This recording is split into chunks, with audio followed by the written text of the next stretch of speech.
ሰላም ውድ የተከበራችሁ የኔ ቻናል ተከታታዮች ሰላማችሁ ይብዛልኝ።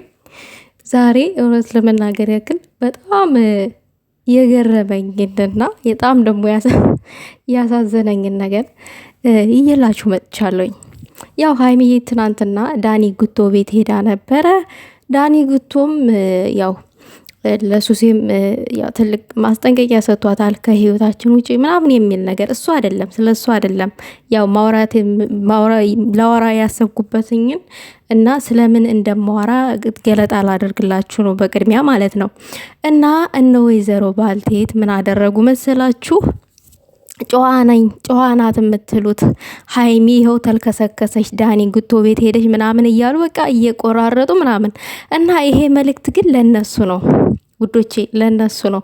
እኔ ግን ማለት ነው በጣም ምርጥ ስም ይዛችሁ ከስማችሁ ጋር የማይሄድ ተንከሲስ ተግባር የምትሰሩ እናንተ ናችሁ።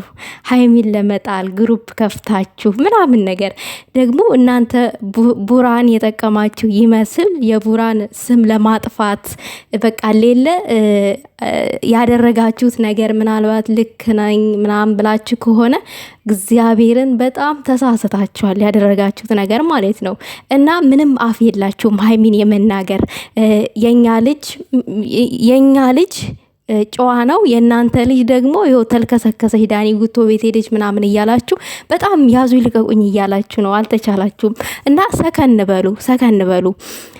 ሌላው ነገር ደግሞ ብሩኬን እንደ ወንድማችሁ ቢሆን የምታዩት ኖሮ ሀይሚን ዝቅ አታደርጓትም ነበረ። እኔ አንድን ሰው ወንድሜ ከሆነ የወንድሜ የሆነችን ሴት ዝቅ አላደርጋትም፣ እንደው ሞር አከብራታለሁ ከወንድሜ በላይ ማለት ነው። እናንተ ግን ተንከሲሶች በቡራ ፍቅር ስለወደቃችሁ ልክ ለሀይሚ አሁን ክብሯን ዝቅ ያደረጋችሁ ይመስል ተልከሰከሰች፣ ዳኒን ትፈልጋለች ምናምን ነገር። ዳኒ ቢጠበስም ለሀይሚ አይሸታትም። ይሄንን አስረግጬ ነው የምነግራችሁ። ዳኒ ቢጠበስ ለሀይሚ አይሸታትም፣ ቼክም አታደርገውም። እና ብዙም ያልበላችሁን አትከኩ። በጣም ደስታ ላይ ናችሁ፣ በጣም ደስ ብሏችኋል። ሀይሚ ተክብሯ ዝቅ ያለች መስሏችሁ ብዙም ደስ አይበላችሁ። እናንተ ተንከሲስ ተግባርን አትበሉ።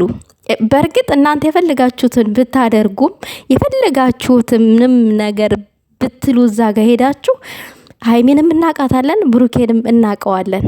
ብሩኬ በራሱ የሆነ ነገር እንደዚህ ተነሳስቶ እንደዚህ ምናምን አያወራምም፣ የሆነ ነገርም ሊያወራ አይችልምም።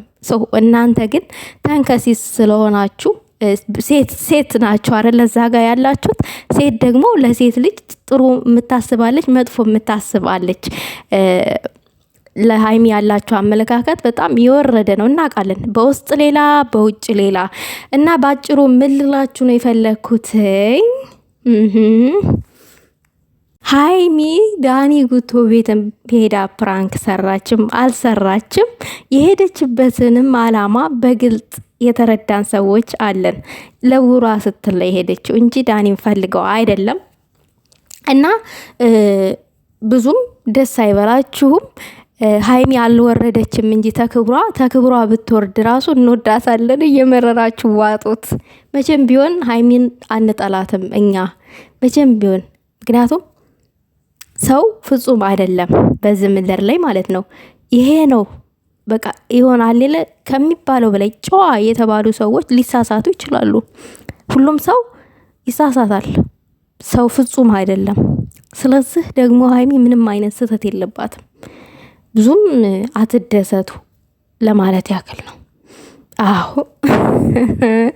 እግዚአብሔርን ውዶቼ በቃ ሌለ በቃ እሷ ተክብሯ ዝቅ ያለች መስሏቸው ምናምን በጣም ደስታ ላይ እኮ ስለሆኑ እኮ ነው ልንገራቸው ብዬ እኮ ነው።